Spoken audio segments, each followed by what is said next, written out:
जागतिक योग दिनाचा प्रचार आणि प्रसार आणि जागृती संदर्भात आंतरराष्ट्रीय योग दिनानिमित्त 8 दिवस काउंटडाऊन योग दिनाचं नागपूरमध्ये आयोजन करण्यात आलं होतं।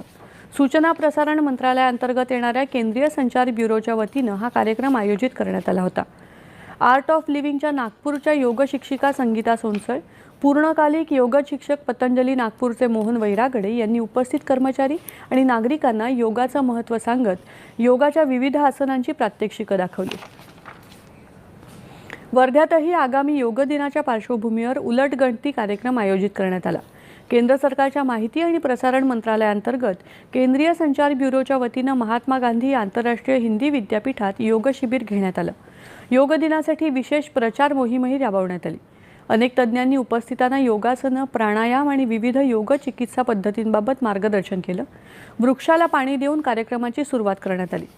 21 जून रोजी साजऱ्या होणाऱ्या जागतिक योग दिवसाच्या कार्यक्रमात जिल्ह्यातल्या सर्व नागरिकांनी सक्रिय सहभाग घ्यावा असं आवाहन मान्यवरांनी यावेळी केलं। वृक्ष लागवडीनं या कार्यक्रमाचा समारोप झाला। परभणी जिल्ह्यात पूर्णा इथे आगामी जागतिक योग दिनानिमित्त आज उलटगणती कार्यक्रमाचं आयोजन केलं होतं।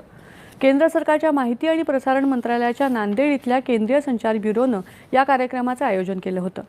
विद्याप्रसारक शाळेच्या सभागृहात समर्थ प्रभात योग समिती, आर्ट ऑफ लिव्हिंग यांच्या संयुक्त विद्यमानं योग शिबिर घेण्यात आलं। हृदयरोग तज्ज्ञ डॉक्टर विनय वाघमारे, केंद्रीय संचार ब्युरोचे सुमित डोडल आदी मान्यवरांच्या हस्ते शिबिराचं उद्घाटन झालं। विविध प्रकारची योगासनं, प्राणायाम, सूर्यनमस्कार यांची प्रात्यक्षिकं करण्यात आली। तसंच योग तज्ज्ञांनी यावेळी उपस्थितांना मार्गदर्शन केलं। योग जनजागरण फेरीनं या शिबिराची सांगता झाली।